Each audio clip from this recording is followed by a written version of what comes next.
Esse vídeo não é adequado a menores de idade ou pessoas sensíveis. Eles estavam comendo carne, mas não parecia carne animal. As pessoas que eles trouxeram não pareciam adultos. Eu nunca vi nada parecido com aquela estátua. Era um tipo de demônio, mas eu nunca vi nada assim nem em filme. Dava mal-estar só de olhar. Eles levaram o João. Ele foi embora para sempre. Eu o perdi para sempre e eles permanecerão impunes. Eles são os verdadeiros donos do mundo. Sete Além, a gente trouxe o horror de volta. Boa madrugada, criaturas de Sete Além. Esse vídeo ele se conecta com tudo, com o que está sendo dito atualmente nos arquivos Epstein e com mais 2 vídeos deste canal. Esse vídeo fala sobre ritual secreto da elite brasileira, banquetes da elite oculta, festas profanas de adoração. Olha só, os 2 vídeos são esses daqui. Aviso, o ritual secreto da elite do Brasil está acontecendo agora, localização revelada. E o banquete da elite oculta, o que acontece na festa secreta da Máscara Branca, relato real. O link para os 2 vídeos estarão na descrição desse vídeo e nos cards também. Se você tiver mais informações a respeito dessas festas, desses eventos e desses encontros ocultos da elite secreta brasileira, escreva para mim no luciano@setealém.com.br. Eu prometo manter sigilo sobre seus dados, porque aqui você não ouve o relato, você vive nele. Luciano, eu imploro que você não mude nada nesse meu relato. Apenas corrija o português, porque eu não sei escrever e estou muito nervosa. Eu vou pedir uma coisa antes de qualquer outra coisa. Me chame apenas de Maria. Esse não é meu nome verdadeiro, mas é assim que eu quero ser tratada aqui. Eu criei esse e-mail só para isso, só para te mandar esse relato. Eu não uso esse e-mail mais para nada, ele não está ligado a nenhuma conta minha, não tem foto, não tem nada que possa me identificar e logo eu apagarei essa conta. Eu pensei muito antes de escrever, muito mesmo, porque eu sei o tamanho do problema que é abrir a boca sobre isso. Eu sei o que aconteceu com quem tentou. Mas eu também sei que, se eu não falar nada, isso vai continuar acontecendo como se fosse normal. Bem, mesmo eu falando não vai adiantar nada. Eu já tentei levar isso para jornalistas. Eu mandei e-mail, na época, tentei contato direto, procurei gente que trabalha com investigação. Metade não acreditou em mim, nem respondeu direito. Trataram como se fosse uma história inventada. A outra metade me deu mais medo do que o que eu vi naquela noite que eu vou relatar aqui. Porque para mim, essa outra metade está envolvida nisso tudo. Luciano, teve gente que mudou completamente o tom quando eu comecei a dar detalhes desse meu relato. Gente que parou de responder do nada, gente que tentou puxar mais informação de um jeito que não parecia profissional, gente que me pediu para ficar calada pro meu próprio bem. Eu não sei explicar direito, mas ficou claro para mim que tem muita gente envolvida nisso, gente grande, gente que não pode e nem vai aparecer. Eu não vou te falar onde isso aconteceu, em nenhum momento. Não adianta tentar deduzir pelos detalhes, porque eu vou evitar qualquer referência ou coisas que possam entregar o local. Você, Luciano, por e-mail, já insistiu muito para mim para saber detalhes, mas eu não vou contar. Eu não quero, eu não posso. Eu não estou fazendo isso por mistério ou para deixar a história ainda mais interessante. Eu estou fazendo isso porque eu tenho real medo, medo de verdade, medo sincero. Eu sei que parece exagero, mas depois do que me aconteceu eu não duvido de mais nada. Eu não duvido nem que você, Luciano, esteja envolvido. Quem sabe? Eu só quero que você conte esse relato, do jeito que for, mas que conte, porque o que eu vi não é coisa isolada, não é um caso perdido. Aquilo é organizado, é estruturado, e quem está por trás não é gente comum. Eu tenho certeza disso. Eu fui viajar com meu marido, que aqui eu vou chamar de João, mas também não é o nome dele de verdade, é só para combinar com Maria. A gente escolheu uma pousada no Nordeste, talvez. Numa praia muito bonita, bem afastada, dessas que não são cheias de turistas o tempo todo. Era fora de temporada, inverno, então o movimento estava bem menor. A ideia nem era pegar sol ou ficar na água o dia inteiro, não, de jeito nenhum. Era mais ficarmos juntos mesmo, descansar, termos um tempo só nosso. E sendo sincera, também porque estava mais barato. A pousada era pequena, simples, mas muito bem arrumada. Não tinha nada de luxo, mas era confortável, tudo limpo, organizado. Quando a gente chegou, a dona da pousada recebeu a gente, mostrou o quarto, explicou como funcionavam as coisas e falou um pouco da região, meio por cima, sabe? Ela comentou que ali perto tinha alguns comércios, restaurantes, umas lojinhas e falou das praias ao redor. Ela disse que se a gente fosse explorar era melhor seguir mais para o lado direito, porque eram praias mais abertas, com areia melhor. Já ao lado esquerdo, perto de uma serra que tinha ali, ela comentou meio por cima que não valia muito a pena. Ela falou que a areia era mais perigosa, o mar não era tão bom e que eram lugares mais vazios e às vezes até mal frequentados. Além da gente, só tinha mais um casal hospedado na pousada. Era um homem e uma mulher e um menino de 7 anos mais ou menos. Muito bonitinho o garoto. A gente os viu na chegada.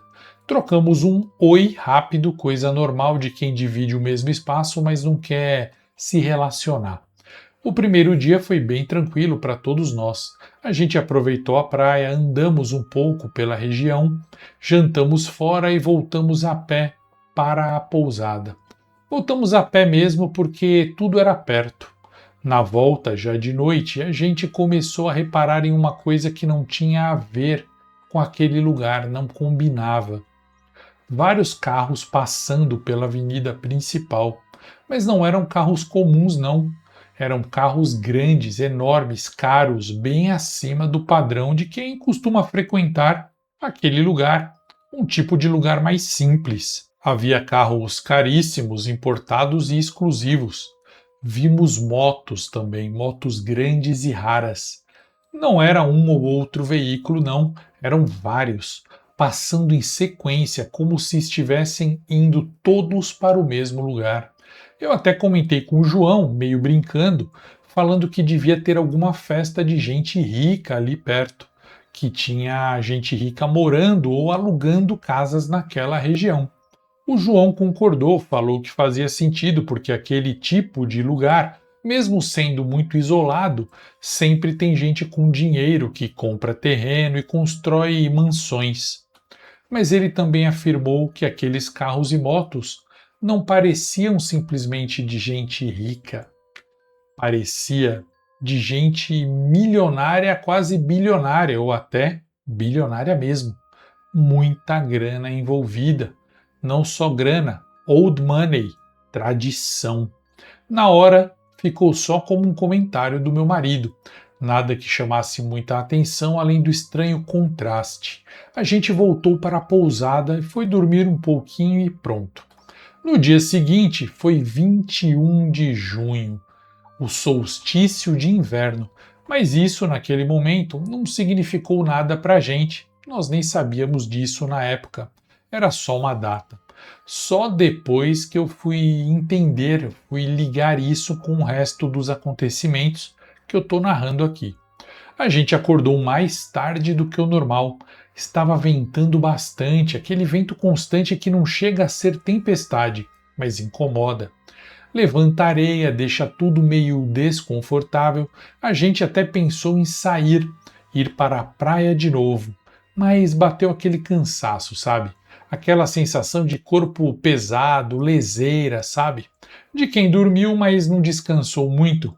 Então a gente resolveu aproveitar a pousada mesmo, ficar por ali. A gente pegou umas bebidas e ficamos ali na área comum, conversando, passando o tempo sem fazer muita coisa. Foi um dia mais parado.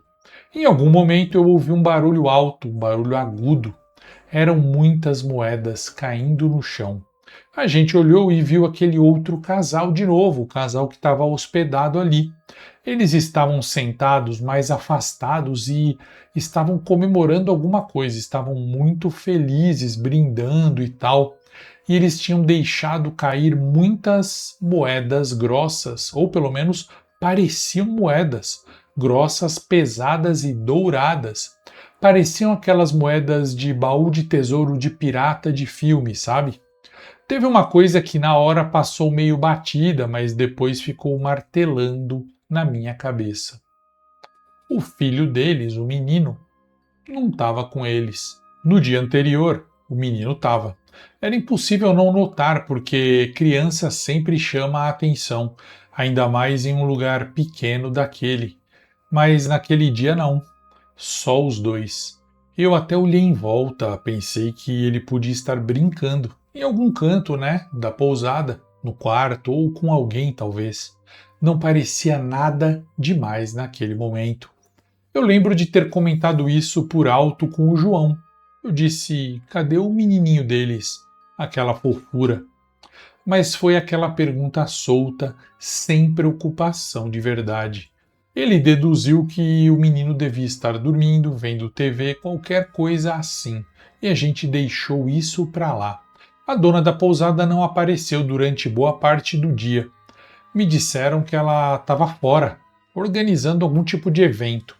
Bom, não teve pergunta, não teve movimentação, nada demais. Tudo seguiu aparentemente normal, só que com aquele detalhe fora do lugar que ninguém parecia notar além da gente, a ausência do menino. No fim da tarde, a gente acabou cochilando no quarto. Nada planejado, só deitamos e dormimos. Quando acordamos, já estava anoitecendo, mas o tempo tinha mudado. O vento tinha diminuído bastante, o clima estava mais estável e bem mais agradável. A gente se olhou e decidiu sair para caminhar, só para não ficar preso no quarto o dia inteiro. Saímos da pousada e fomos andando pela praia, sem rumo definido, só aproveitando o silêncio, o som do mar, aquela sensação de lugar vazio, sabe? Depois de um tempo, o João comentou que a gente ainda não tinha ido para o lado da serra, o lado esquerdo da pousada, aquele que a dona da pousada tinha falado por cima. Ele falou isso para mim sem peso, como assim se ele quisesse apenas conhecer a região, conhecer tudo, completar o passeio. Eu hesitei um pouco, mas eu aceitei. Não tinha nenhum motivo real, motivo concreto para a gente não ir, né? Era só uma indicação, uma recomendação vaga da dona da pousada para a gente não ir, porque ali era chato. Não tinha uma proibição. A gente foi andando naquela direção. Quanto mais a gente avançava, mais vazio ficava. A iluminação da rua, da praia, toda a iluminação no geral ia diminuindo, ia rareficando, ia tendo cada vez menos iluminação. E as pessoas também, cada vez menos pessoas daquele lado, porque mais para frente parecia que não havia estrutura de praia, era quase um lugar abandonado, vamos dizer assim. Tinha só a gente, a areia e o mar. Foi quando a gente começou a ver bem lá longe umas luzes. Luzes que tremiam, sabe? Que não parecia de lâmpada. No começo parecia só alguma movimentação lá no fundo, bem longe mesmo, tipo uma reunião, um luau, sei lá. Alguma coisa acontecendo. Mas conforme a gente andava, dava para perceber que era mais organizado do que parecia. Não tinha música, não tinha barulho de festa, não tinha aquele clima de gente se divertindo. Era estranho justamente por isso, né? Antes mesmo de chegarmos perto, o João parou e falou baixo que tinha mais gente próxima a gente, ou pelo menos ali alguma distância, parada, meio espalhada, como se estivesse controlando o ambiente. Eu não tinha entendido, mas depois que eu prestei atenção, ficou bem claro o que o meu marido queria dizer. Mesmo de longe, dava para ver que, afastados da festa, havia seguranças. Isso mesmo, havia um homem ou outro aqui espalhado ao longo da praia que eram seguranças particulares protegendo a festa bem de longe, a ponto de que ninguém se aproximaria, mas eles também não conseguiam ver o que estava acontecendo na festa. A gente parou na hora, não precisou discutir muito. A conclusão minha e do meu marido veio rápida. Aquilo devia ser algum tipo de evento privado, coisa de gente muito rica, e a gente não tinha nada que estar ali, correndo o risco de passar vergonha, ser barrado, ser constrangido ou até criar algum problema. Deviam ser as pessoas dos carrões e das motos que passaram pela gente na avenida. Então decidimos não ir direto mais, né? Não seguir nessa direção. Em vez disso, fizemos um caminho mais longo, contornando por um lado que subia um pouco pelo morro. Era uma área com árvores, uma subida no sopé da serra. Nada muito difícil de subir, a ideia era só dar a volta e voltar sem passar por perto da festa. Sabe, contornar a festa mesmo para não atrapalhar os ricaços. Só que quando a gente subiu, percebemos uma coisa. Dali de cima do morro, dava para enxergar tudo. E a gente decidiu ficar. Quando a gente percebeu que dava para ver tudo dali de cima, a primeira reação foi parar e ficar em silêncio, matando a nossa curiosidade. Não foi uma decisão falada, combinada entre mim e o meu marido. Não teve um vamos ficar aqui, nada disso. Simplesmente aconteceu. A gente já estava ali, já estava com uma visão clara do festival e aquilo despertou uma curiosidade que, olhando agora, foi o pior erro da minha vida. De onde a gente estava, deu para perceber que aquilo não era bagunçado, não era um monte de gente andando de qualquer jeito, uma festa aleatória. Era organizado. Organizado demais. As pessoas estavam posicionadas, não estavam dispersas, e isso deixava tudo ainda mais estranho, porque não parecia uma festa comum. Era quase que uma reunião, uma apresentação. Não parecia mesmo nada caótico, nem de longe. O João até falou baixo que aquilo estava com cara de evento fechado, de palestra, sei lá. Coisa de gente rica mesmo que aluga espaço isolado para fazer coisas sem ser incomodada. Mas ele também comentou outra coisa que ficou na minha cabeça. Não havia música. Nem música baixa, nem música distante. Só o som do mar mesmo. A gente ficou ali alguns segundos, só observando. Eu lembro que eu pensei em ir embora, de verdade, não porque eu já tinha entendido o que era, mas porque aquilo não combinava com nada que eu já tivesse visto na vida. Não parecia acolhedor, não parecia algo que você se aproxima para ver melhor, nada curioso, nada interessante, nada bonito, nada colorido, mas ao mesmo tempo não parecia também perigoso o suficiente para justificar a gente sair correndo. Bom, pelo menos por enquanto. E foi aí que a gente decidiu observar os detalhes. O João até pegou o celular, abriu a câmera e deu zoom. E eu fiz o mesmo. Era mais curiosidade do que qualquer outra coisa. Aquela sensação de vamos ver o que é isso direito e depois a gente vai embora. A posição onde a gente estava era perfeita para ver tudo sem ser visto. A gente não sabia de nada até aquele momento, mas a gente já tinha ido longe demais. Era um morrinho com algumas árvores, nada muito fechado, mas a gente começou a observar ali a festa e eram pessoas todas vestidas de branco. Não era uma roupa qualquer, Era aquele tipo de tecido fininho, leve, parecia linho, sabe? Parecia uma coisa cara, mas bem simples ao mesmo tempo de propósito, uma coisa leve que fosse fácil de tirar e de pôr. Todo mundo estava descalço. Luciano, todos estavam usando máscara e isso foi muito bizarro. Eram dezenas de pessoas usando máscara.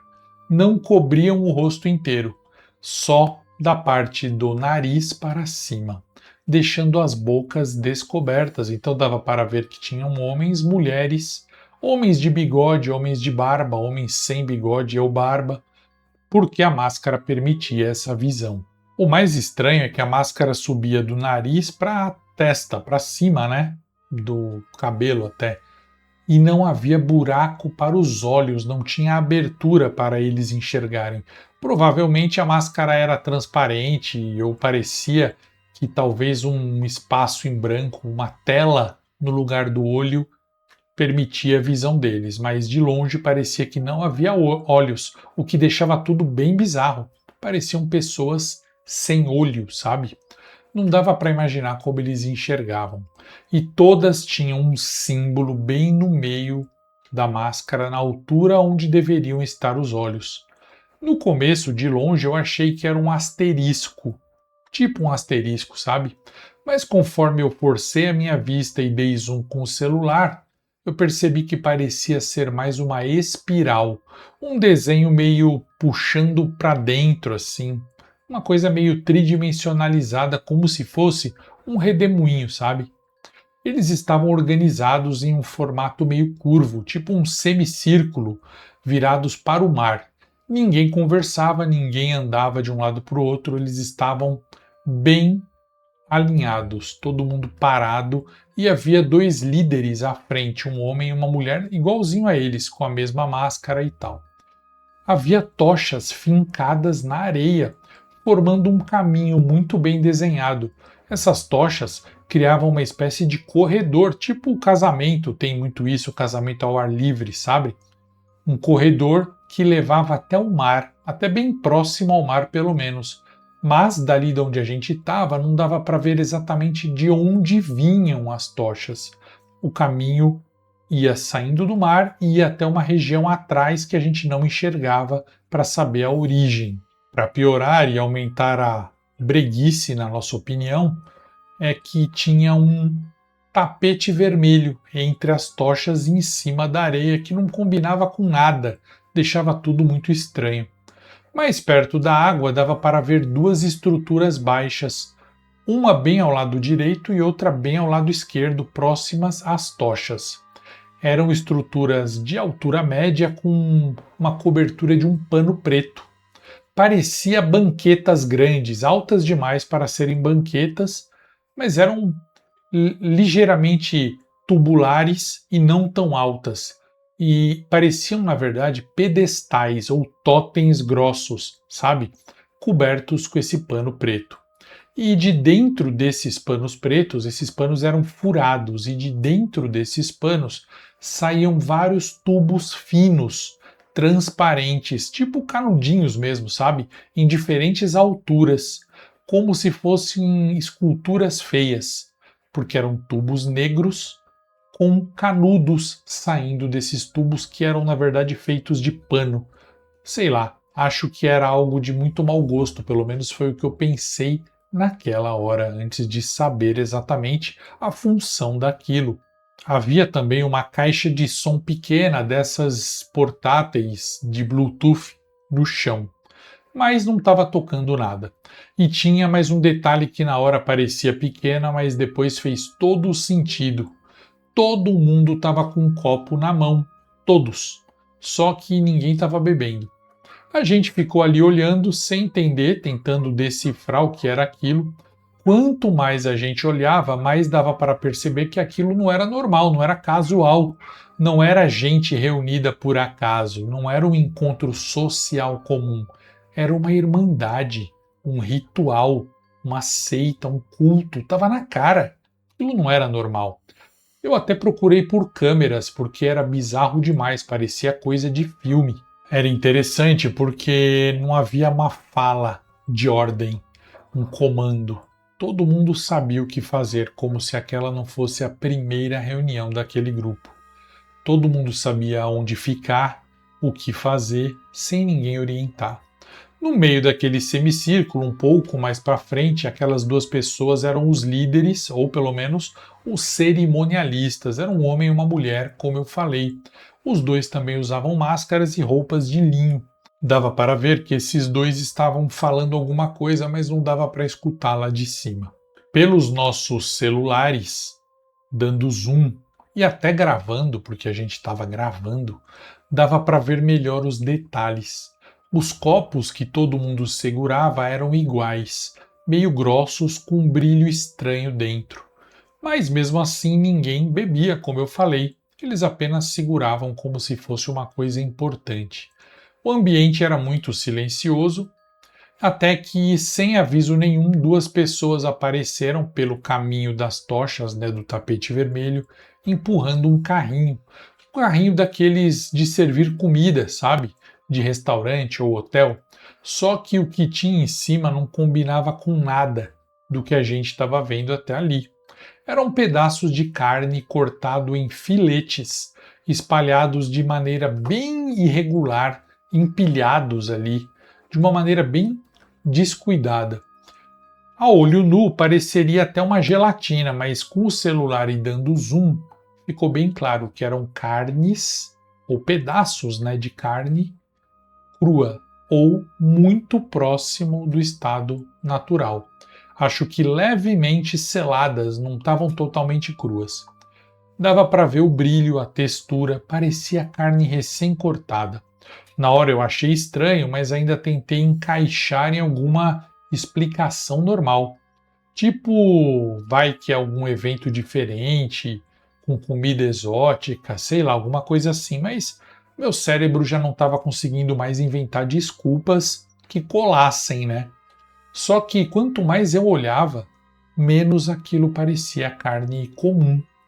Não tinha aquela aparência típica de carne de boi, carne de porco, frango, não, nada disso.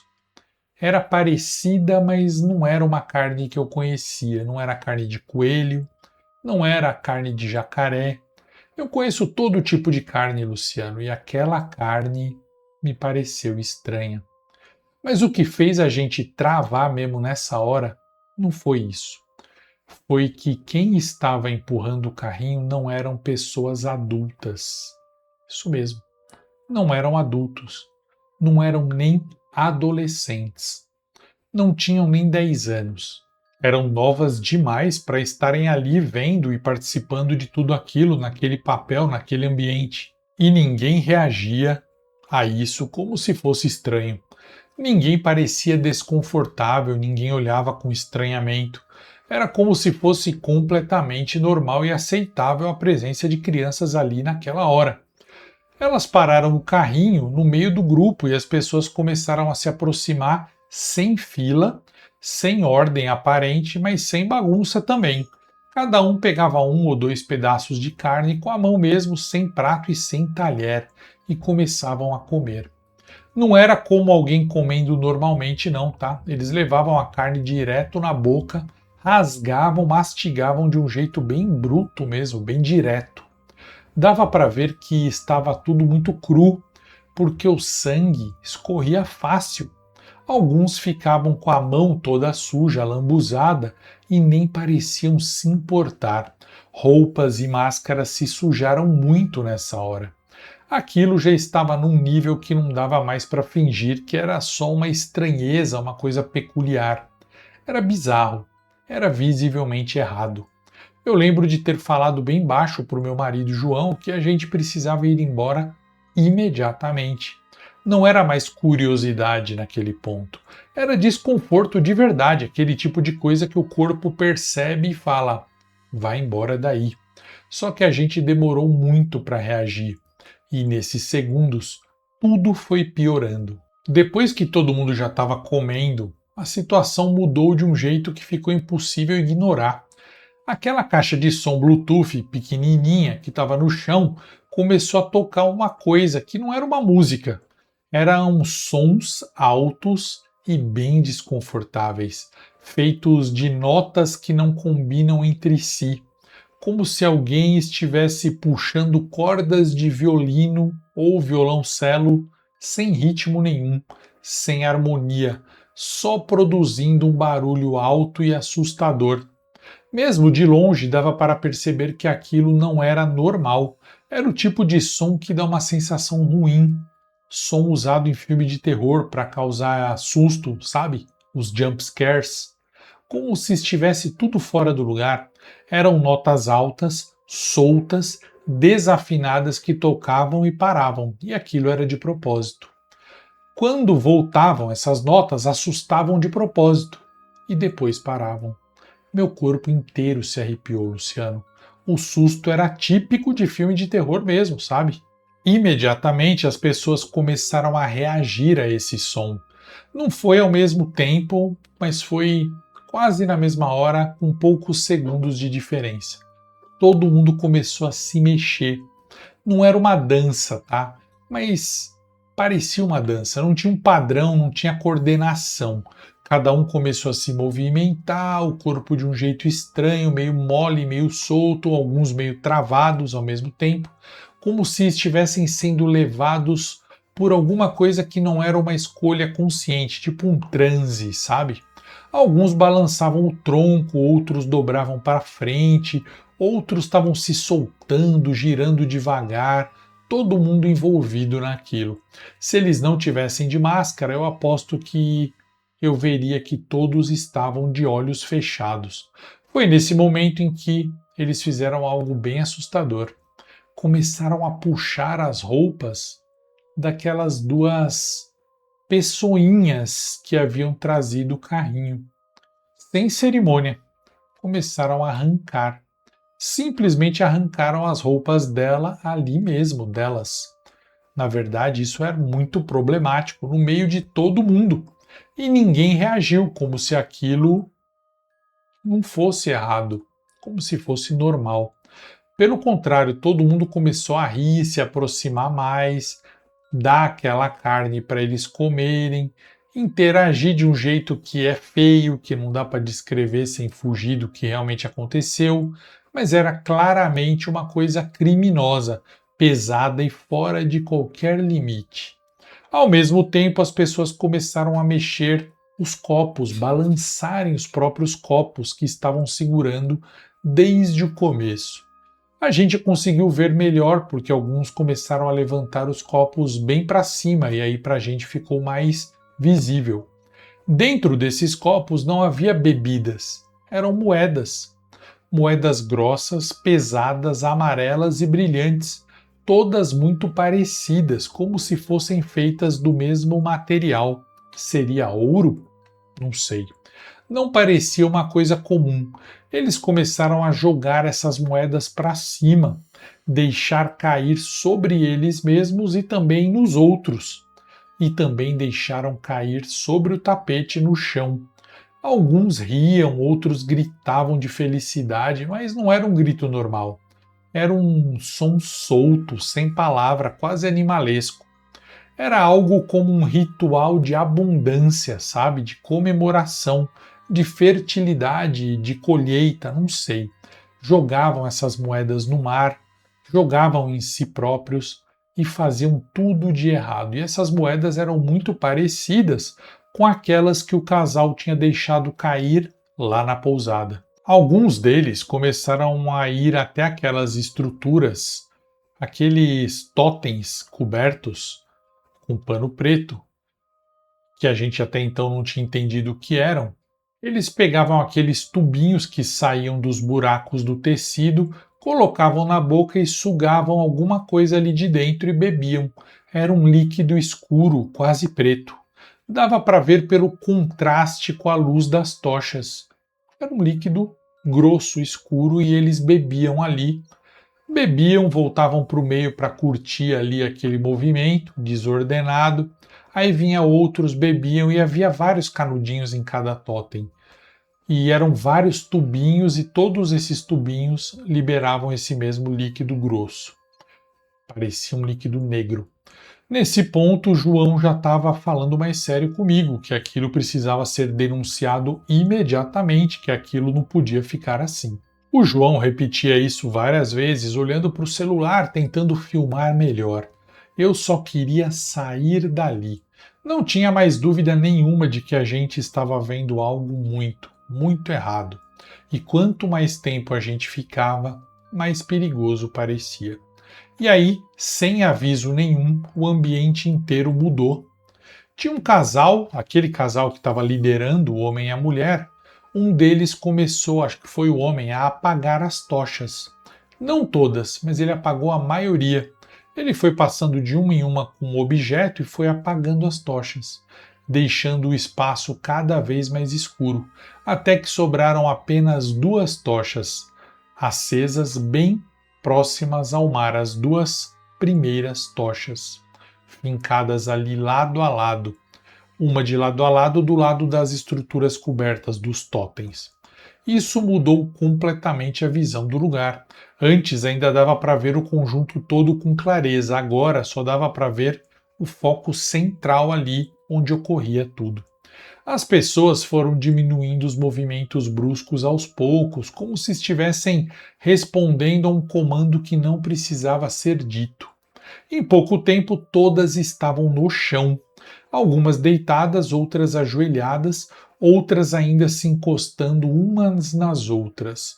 No meio da areia tinha aquelas moedas espalhadas, pessoas deitadas, as pessoinhas que tinham levado os carrinhos, os restos de carne, todo mundo deitado ali naquela bagunça. Se é que você entende, Luciano. As 2 pessoinhas estavam ali também misturadas no meio, sem nenhuma proteção, como se fizessem parte daquilo. Então a mulher que liderava o grupo pegou um objeto que parecia uma espécie de trombeta, que estava atrás de um dos totens e a gente não tinha visto antes. Era um chifre, sabe, desses tipo berrante, e ela assoprou aquilo. Fez um som estranho, grave e forte, mas não parecia de berrante comum, não. Não era bonito, era um som estranho. Nessa hora, o som da caixa Bluetooth foi desligado. E aí ficou o maior silêncio, só a mulher tocando aquele berrante do inferno. No mar, bem perto da onde eles estavam, esse casal e as tochas e os totens, a gente viu uma luz verde se acendendo. Não foi um clarão rápido que piscou e apagou. Foi uma luz que foi acendendo, tipo uma lâmpada aos poucos e acendeu, uma lâmpada verde, sabe? Uma luz estável, intensa, como uma cor muito viva, que não parecia natural.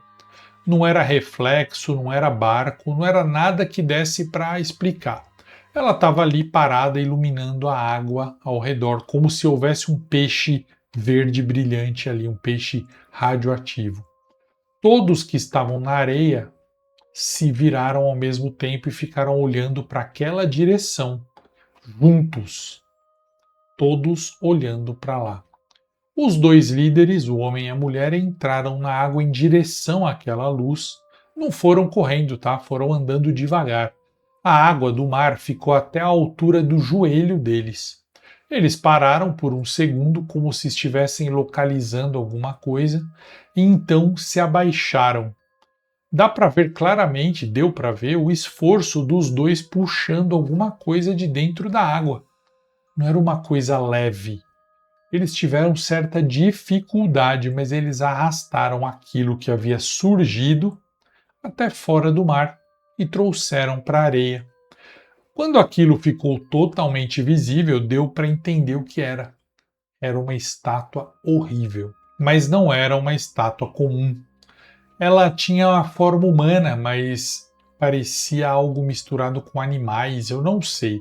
A cabeça era longa, com a parte da frente mais estendida e onde deveriam ser os olhos tinha apenas uma espiral cavada, funda, sem cor clara.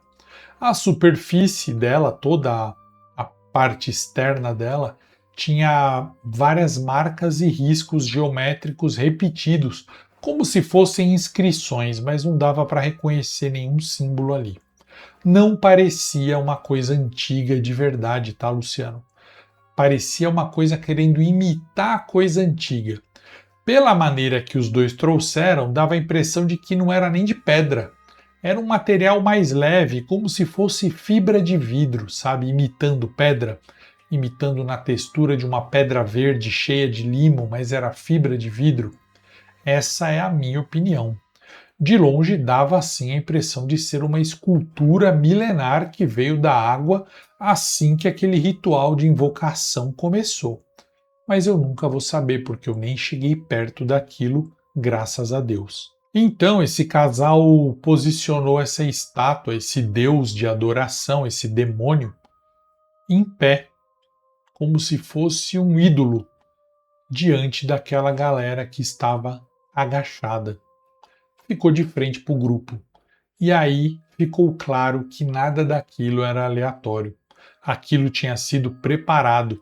Depois que a estátua foi colocada, eles se organizaram, as pessoas que estavam no chão começaram a se levantar uma por uma, sem pressa e sem ninguém mandar. Elas se posicionavam formando uma fila que tinha a intenção de se aproximar da estátua. Não teve empurra-empurra, não teve conversa. Era como se todo mundo soubesse ali o que tinha que fazer. Quando começaram a chegar perto da estátua, deu para entender qual era a intenção deles. Cada pessoa se aproximava, abaixava o corpo e encostava a boca como se beijasse, um símbolo que ficava na parte da frente da estátua, na parte inferior da frente, mais ou menos na altura do que seria a região íntima da estátua. Todo mundo foi ali e beijou. Era o mesmo desenho que tinha nas máscaras, a espiral que tinha ali embaixo também, só que mais definida e maior. Eles beijavam aquilo com calma, sem pressa, e depois voltavam abrindo espaço para o próximo fazer a mesma coisa. Aquilo, Luciano, para mim já estava num nível que não dava mais para processar direito. Eu me lembro de sentir um mal-estar físico só de olhar para aquilo. Eu acho que aquilo não devia estar acontecendo, e se tivesse, a gente não devia estar testemunhando aquilo. Era como se aquilo ocorresse no mundo inteiro ao mesmo tempo, e a gente tinha dado o azar de ser testemunha de um desses rituais. Aquela estátua parecia tirar a minha vontade de viver, e olha que eu estava à distância, tá? A estátua parecia que me dizia a cada instante que Deus não ligava para mim, que Deus não ligava para o mundo. Eu já estava puxando o meu marido João pelo braço e falando baixo que a gente precisava ir embora, que a gente já tinha visto tudo o que devia ver ali, que a gente não podia se envolver. E foi nesse momento que o pior aconteceu. Bateu um vento um pouco mais forte lá embaixo, não com a gente. Um vento repentino lá perto da orla, né? Perto do mar mesmo. Desses que vem do nada e levanta tudo. Esse vento levantou um dos panos pretos que cobriam os totens. Sabe aquelas estruturas perto do mar onde o pessoal tomava de canudinho? O vento ergueu o pano preto que cobria. O pano levantou e deu para ver o que tinha embaixo. Não era uma estrutura, não era uma fruta, não era um bebedouro. Era uma pessoa, um menino. O menino, o mesmo menino que estava com o casal na pousada, aquele menino fofo. Ele estava preso ali em pé, com o corpo todo conectado naqueles tubos que a gente tinha visto antes o povo beber. Eram várias cânulas finas entrando em diferentes partes do corpo ligadas naqueles tubos transparentes. Dava para ver que algumas coisas passavam por ali. O corpo dele estava mole, sem reação, ele estava fraquinho, triste, mas estava acordado e aterrorizado. Como se o pano fosse transparente o suficiente para ele enxergar tudo o que estava acontecendo. Não tinha movimento nenhum. Ele estava preso a um suporte. Luciano, me perdoa, mas na hora que eu reconheci o garoto, eu não consegui mais me segurar. Foi automático, eu gritei. Foi um grito curto, mas foi suficiente, porque na mesma hora algumas pessoas que estavam lá embaixo, no ritual, levantaram a cabeça e me olharam. na direção do morro, na verdade, eles não viram a gente. E não foram todas que fizeram isso, foram várias, o suficiente para dar para perceber que eles escutaram o meu grito. Mas com certeza de lá não dava para eles verem a gente. Estava no meio de um monte de árvore, no escuro. Nessa hora, do nada, um dos seguranças que estava ali na praia bem longe veio correndo com uma lanterna e ficou apontando para o morro. Eu acho que era um farolete, porque aquilo estava iluminando muito. O João, meu marido, reagiu na hora e me puxou para baixo com força e me abaixou atrás das árvores. Ele ficou segurando meu braço por um tempão e a gente só vendo o facho de luz passando, e ele falava: fica quieta, não faz barulho, não levanta. Eu não queria olhar, também não queria ver mais nada, queria ir embora. A gente ficou alguns segundos ali abaixado, sem saber se alguém tinha visto a gente de fato ou não, muito pior se tivessem ainda reconhecido. O som lá embaixo não parou, mas tinha mudado. Não era mais aquele som estranho, tinha mais um movimento, mais agitação. A gente não quis ver o que era, a gente decidiu sair. A gente não levantou de uma vez. O João começou a olhar devagar por cima, bem devagar para tentar entender se alguém estava olhando, ouvindo. Eu estava tremendo, Luciano, tentando ficar em silêncio, com medo até de respirar mais forte. Depois de alguns segundos, que pareceram muito mais tempo, ele falou baixo que a gente precisava ir embora, mas por um caminho mais longo, sem voltar pela praia, sem voltar por qualquer caminho de antes, tipo, vamos lá para o meio da cidade, fazer uma volta nos quarteirões e chegar na pousada pelo outro lado, para ninguém perceber que era a gente. A gente começou a descer o morro pelo lado contrário, com cuidado para não fazer barulho com galho, com pedra, nada que denunciasse que a gente estava ali. Não era uma corrida no começo, era uma saída mais ou menos controlada para se afastar, né? Mas conforme a gente foi ganhando distância e confiança, virou uma corrida sim. A gente correu, desesperados. Não tinha mais preocupação com barulho, só em sair dali o mais rápido possível. O caminho de volta não era fácil, tinha parte de areia mais fofa. Então a gente fez o que eu falei, fomos pelo calçadão e depois fomos pelo outro quarteirão para ninguém enxergar nossa presença nem perto da praia. Nem eu nem ele trocamos nenhuma palavra sobre isso no caminho para ninguém escutar. Só respirávamos fundo e andávamos. E às vezes a gente olhava para trás para ver se alguém estava seguindo a gente. Claro que ninguém ia andar numa multidão usando aquela máscara. Quando a gente finalmente chegou mais perto da área onde tinha mais estrutura, onde ficavam as outras partes da praia, a sensação não melhorou. Não teve alívio imediato, era como se aquilo não tivesse ficado para trás de verdade. A gente voltou para a pousada, chegamos lá pelo caminho mais longo, evitando qualquer direção que a gente aparecesse para outra pessoa. Entramos na pousada e a primeira coisa que a gente notou era o silêncio. Não era um silêncio normal de lugar tranquilo, estava diferente, sabe? Não tinha ninguém na recepção, nenhuma luz acesa além do básico, nenhum sinal de que alguém estivesse circulando por ali. Parecia vazio, mas ao mesmo tempo não passava a sensação de abandono. A gente não chamou ninguém da pousada, não falou nada, subimos direto para o quarto, quase no automático. Assim que entrou, o João trancou a porta, encostou uma cadeira na porta e ficou segundos parado, olhando, como se ele estivesse tentando entender o que estava acontecendo. Eu já estava no meu limite, andando de um lado para o outro, falando que a gente precisava ir embora naquela hora, que não podíamos passar nem mais uma noite ali, que ali não era seguro. A gente começou a arrumar as malas na hora, sem organização, sem pensar muito, só pegando tudo e colocando de qualquer jeito nas malas. Eu lembro que as minhas mãos tremiam, eu derrubava a coisa, fechava e abria a mala várias vezes porque não estava raciocinando direito. O João tentava manter um pouco mais de controle, mas dava para ver que ele também estava muito tenso. A ideia era simples: sair ainda na madrugada, não esperar amanhecer, não avisar ninguém, só ir embora. Depois, na nossa casa, a gente acertaria a grana com a pousada, sem problema. Só que no meio disso, a gente começou a escutar vozes. Vozes de várias pessoas vindo. Vozes de várias pessoas vindas da recepção da pousada. Não era uma ou duas pessoas, Luciano, era muita gente. Várias vozes falando embolada uma por cima da outra ao mesmo tempo, conversando como se tivesse um grupo grande ali embaixo. Não dava para entender o que estavam falando, mas dava para perceber o volume e a quantidade de pessoa.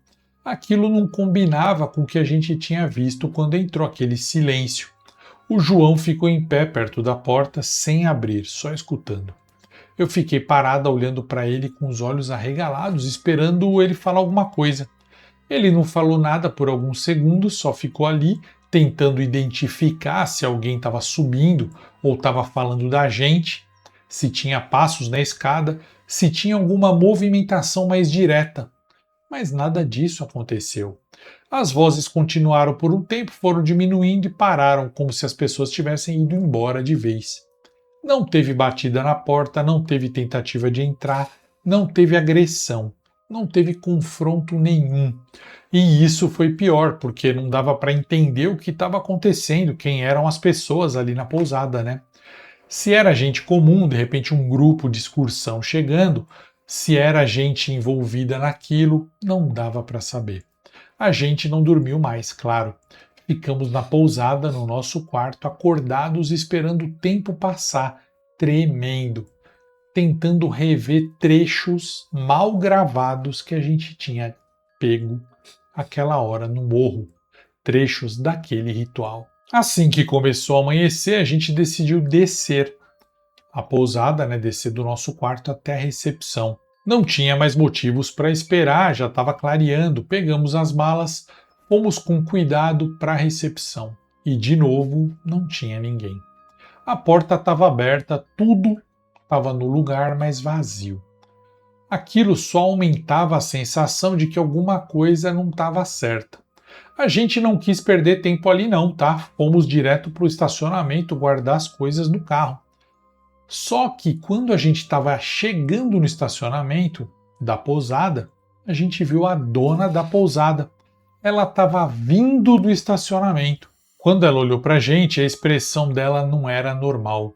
Não era de surpresa, não era de quem acabou de ver hóspedes saindo cedo.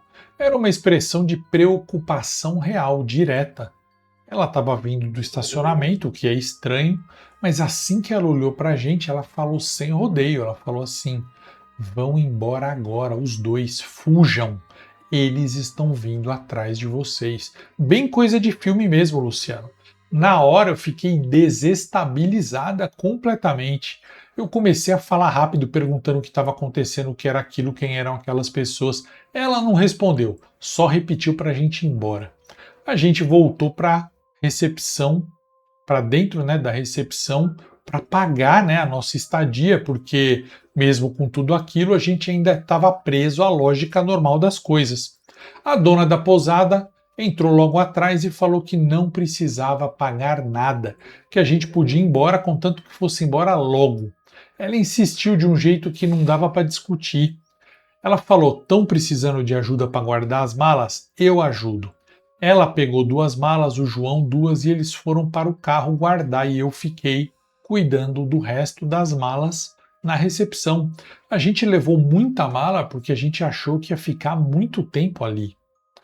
Eu fiquei lá esperando, tentando pensar o que ia acontecer, e foi nesse momento que eu vi pela escada a mulher do outro casal. Sabe aquela mulher? Ela estava descendo as escadas com calma, como se nada tivesse acontecendo. Quando ela me viu, ela sorriu, um sorriso bonito, ela era uma mulher bonita. Ela olhou para mim e, sem falar nada, ela tirou da bolsa, de uma espécie de bolsinha de praia, uma moeda e colocou em cima do balcão da recepção.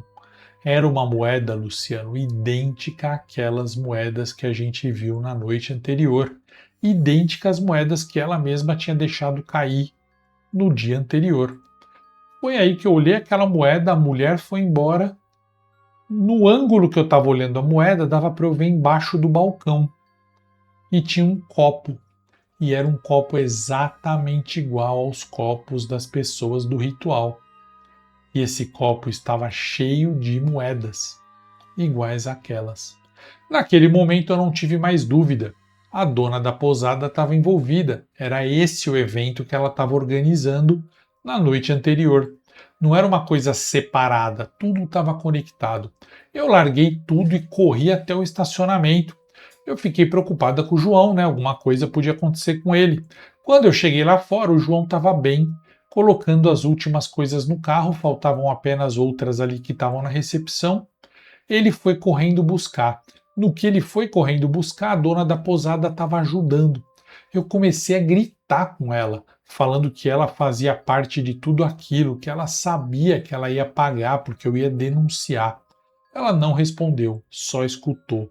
A gente entrou no carro e saiu o mais rápido que deu.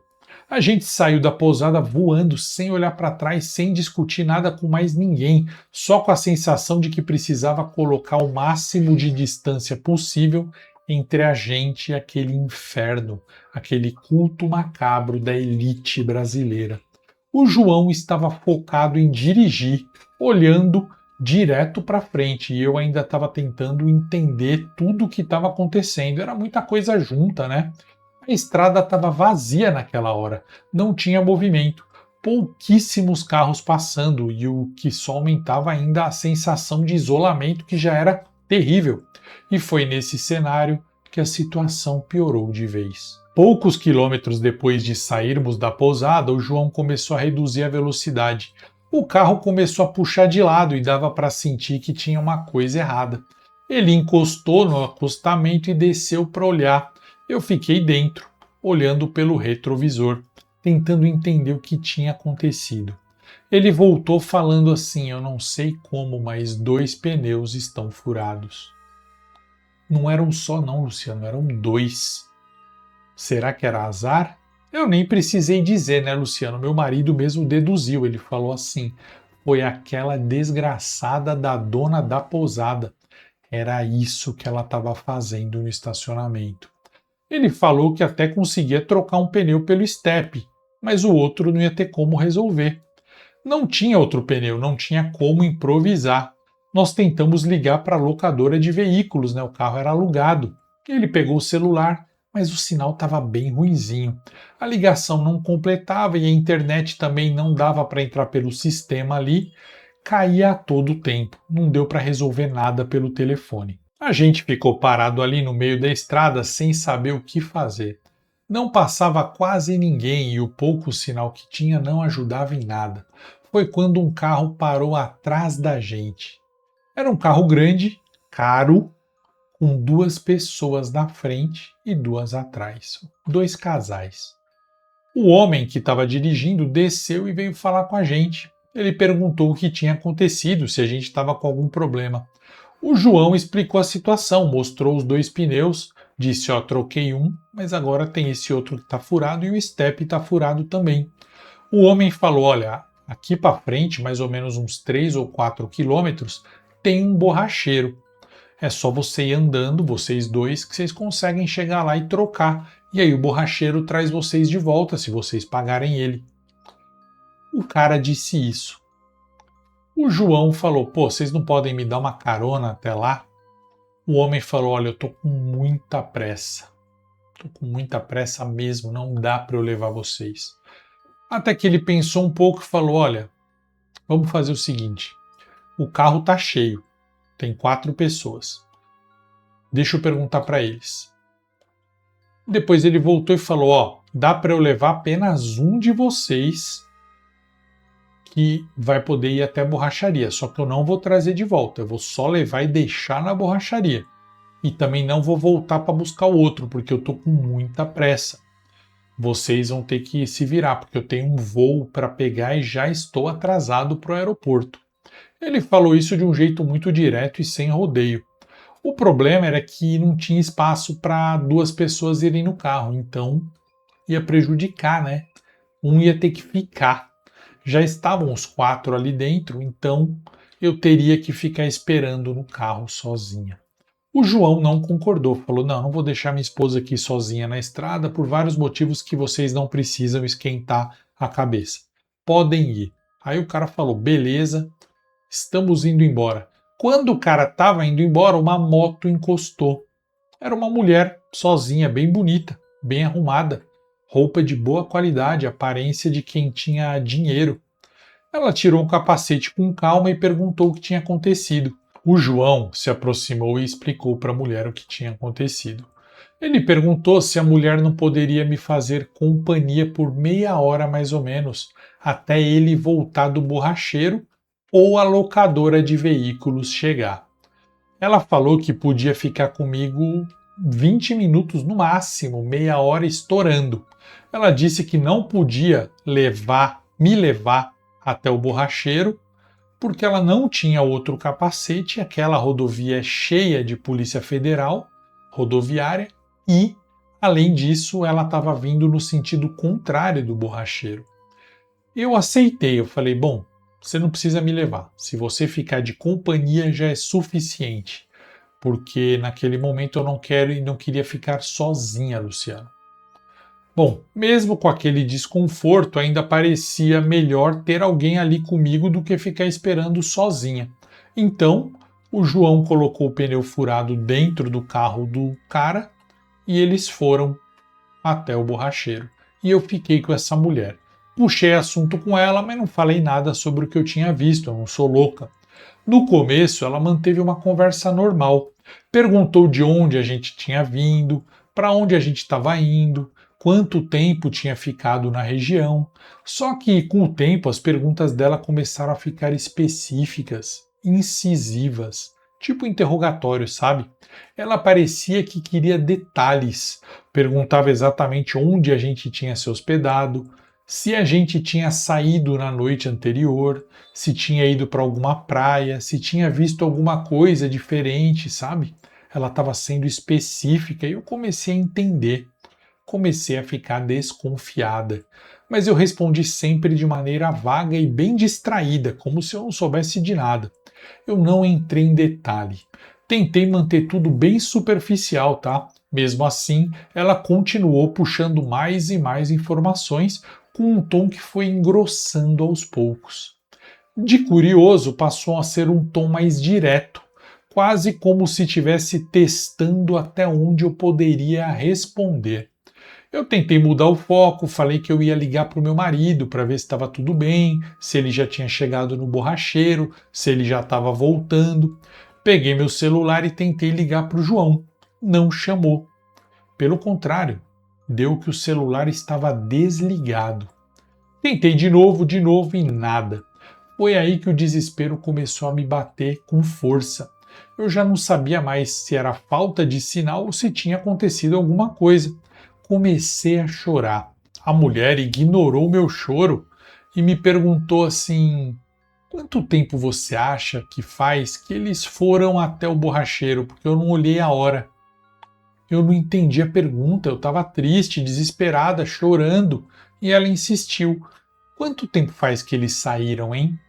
Uns 8 minutos, 10? Chorando eu respondi: não, faz uns 15 minutos, quase 20. Quando eu falei isso, ela ficou aliviada. Ela mudou completamente. Ela respirou fundo, olhou para mim e falou com calma, super calma, que não combina com a situação. Ela falou assim: ah, já deu 15 minutos? Ah, não, então já tá tudo ok. Eu estranhei, como assim tá tudo ok? E ela falou assim: deixa eu te falar, não adianta mais. Seu marido já era. Nem procura mais por ele. Ele não tá no borracheiro. Ele nem chegou perto do borracheiro, coitado. Nem tem borracheiro nessa região. Luciano, nessa hora eu achei que eu tinha escutado errado, porque ela estava falando coisas horríveis com muita frieza. Eu perguntei onde estava o meu marido, tentando descobrir alguma coisa. Eu perguntei: onde está o meu marido, onde eu encontro ele, eu quero ficar com ele, por favor, me fala, ele é tudo que eu tenho. E ela respondeu do mesmo jeito calmo, sem alterar o tom. Ela falou assim: onde o seu marido está agora eu não sei, mas ainda hoje ele vai estar espalhado em vários lugares dessa estrada aqui, assim como você. Quando eu ouvi isso, eu quase morri. Eu não consegui reagir na hora, porque é como se alguém te desse uma sentença de morte, olhando no seu olho com cinismo. Era como se o meu corpo não acompanhasse o que estava acontecendo, porque o certo era eu correr dali.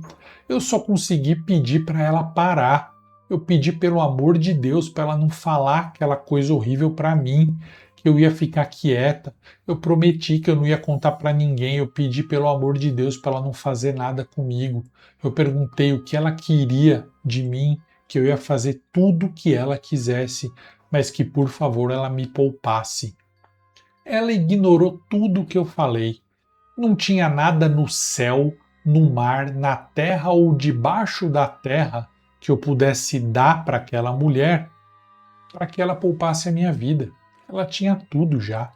Eles têm tudo. Ela ficou na minha frente, tomou meu celular da minha mão, me fez logar o celular em todas as contas e apagar o celular inteiro. Tudo o que estava nas galerias, tudo que estava nas lixeiras e nas nuvens, tudo apagado. Até o meu e-mail ela leu, além das minhas mensagens. Depois ela perguntou se eu tinha contado alguma coisa da noite anterior para alguém, se eu tinha mostrado alguma coisa para alguém. Eu falei que não, tremendo, chorando. Falei, eu nem sei do que você está falando, acabou, apaguei a minha memória, me deixa aí. Falei, eu não falei com ninguém, moça, por favor, eu te imploro. Ela ficou me olhando por alguns segundos, como se estivesse avaliando se eu estava mentindo, né? Se eu tinha realmente ficado quieta ou se eu tinha contado para alguém. Então, ela respirou fundo, abriu um sorriso lindo, bem largo, bem sincero, o olhinho dela ficou pequenininho. Ela sorriu e falou, então tá, querida.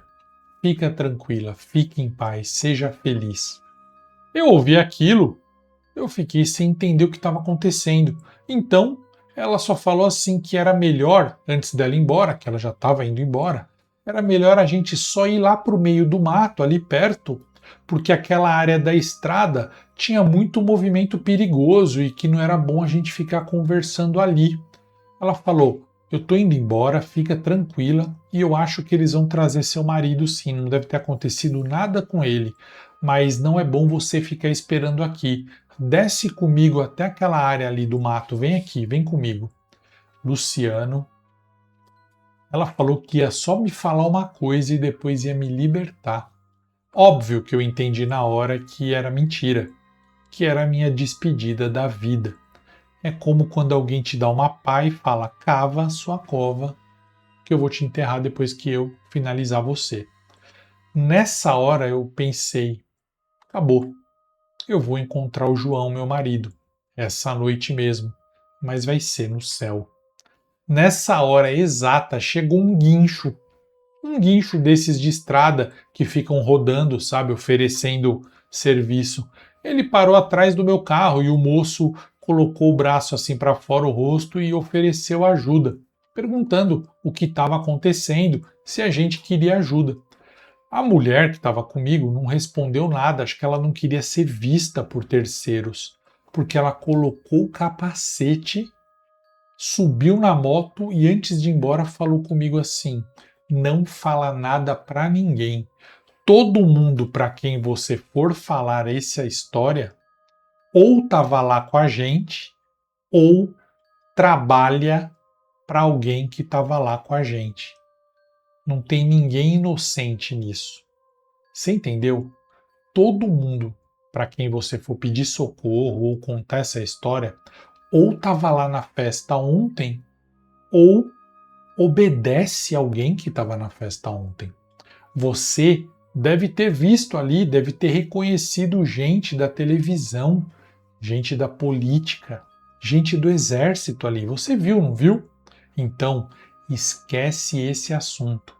Não mexe mais nessa história. Ela arrancou com a moto e foi embora.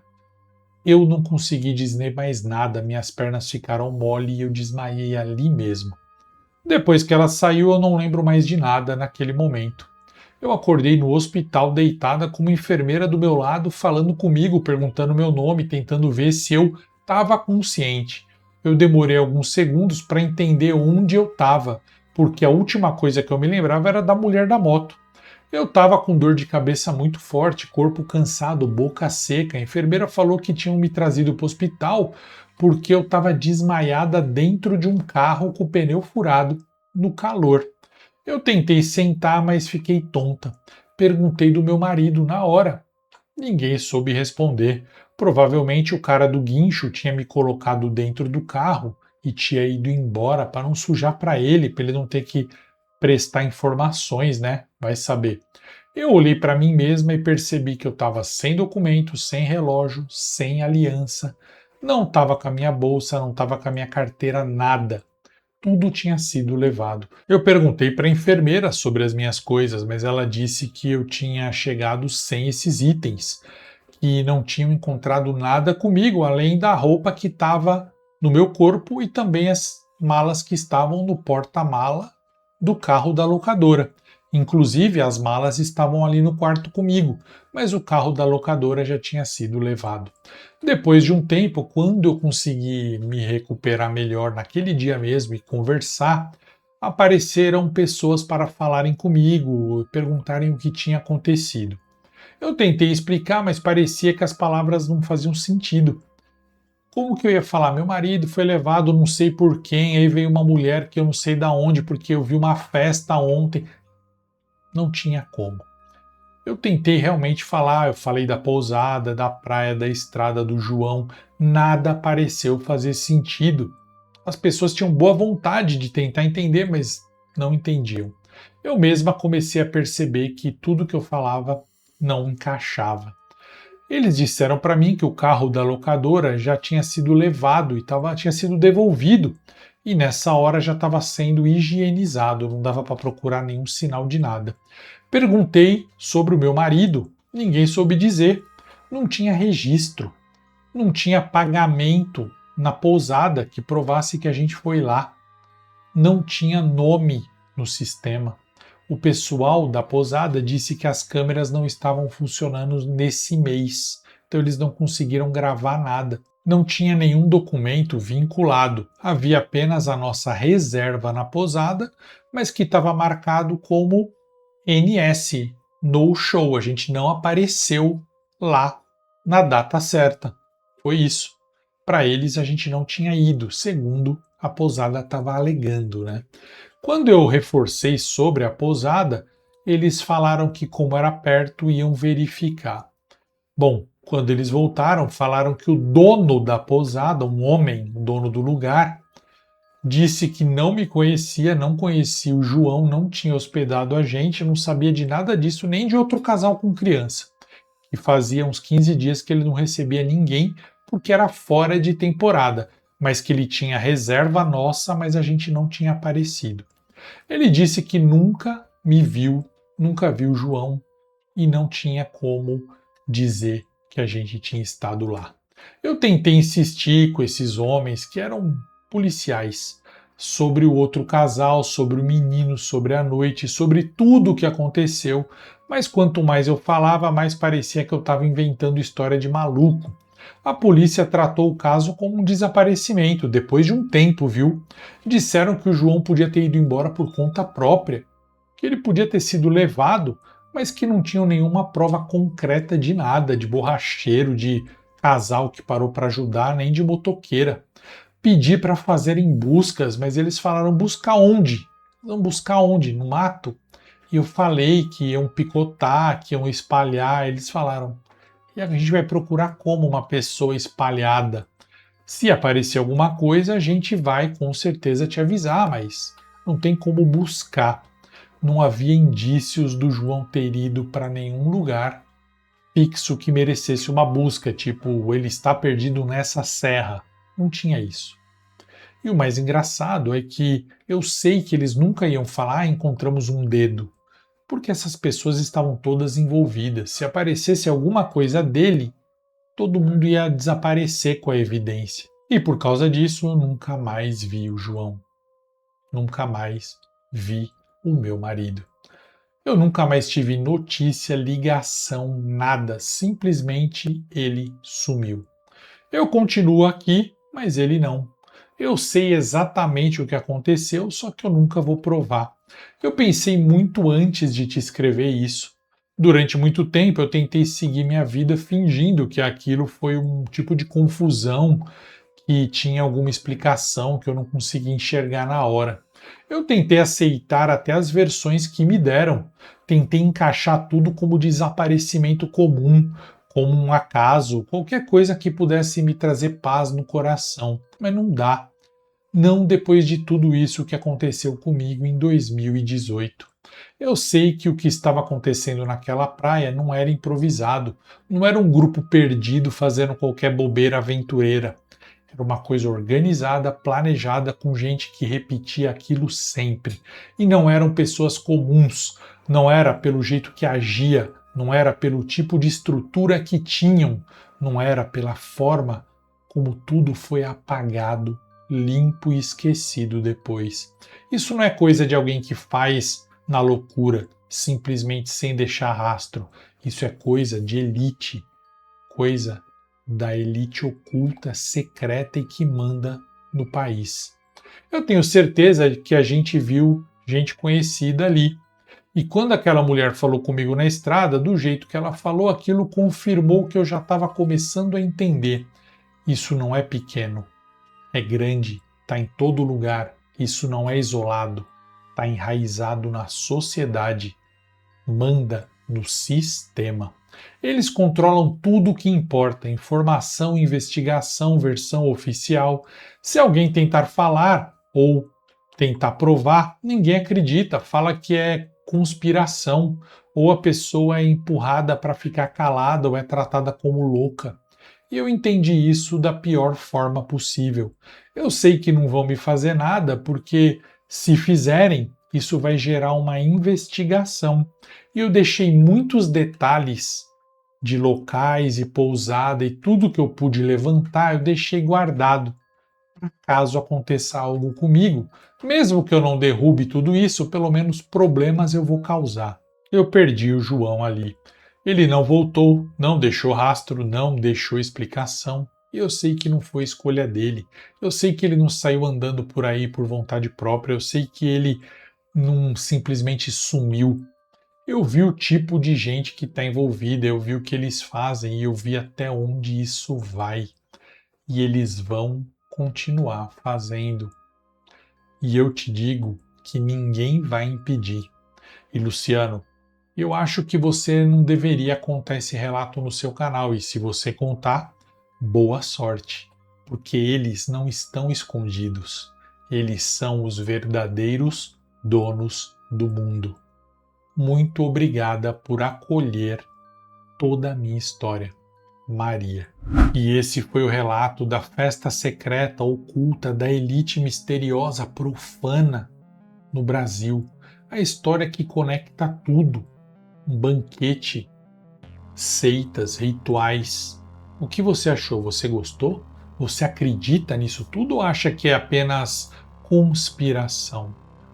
Você já viu os outros vídeos? Os links estão aqui na descrição e nos comentários, no primeiro comentário fixado, para você avaliar, ver se faz ou não sentido, se as histórias são as mesmas, são parecidas. E eu te convido a me seguir no @oficial7além nas outras redes. Tem um relato ou sabe alguma coisa sobre isso? Me manda no luciano@7além.com.br. Não se esqueça que todos os dias às 8 da manhã nós temos nesse canal o Sinistra Manhã, uma live onde a gente fala tudo sobre o terror diariamente. E os sábados e domingos temos Frequência 7 Além. Nas segundas e sextas à noite também temos live. Terças, quartas e quintas, vídeos como esse. E às quartas-feiras eu estou na rádio Vibe Mundial FM 95.7 e também no canal da Vibe Mundial com os meus amigos dos Sugar Dads, tá bom? 7 Além, a gente trouxe o horror de volta. Fiquem comigo nessa madrugada porque aqui o horror vai rolar e vai rolar direto. Meu nome é Luciano Milici, nos vemos em 7 Além.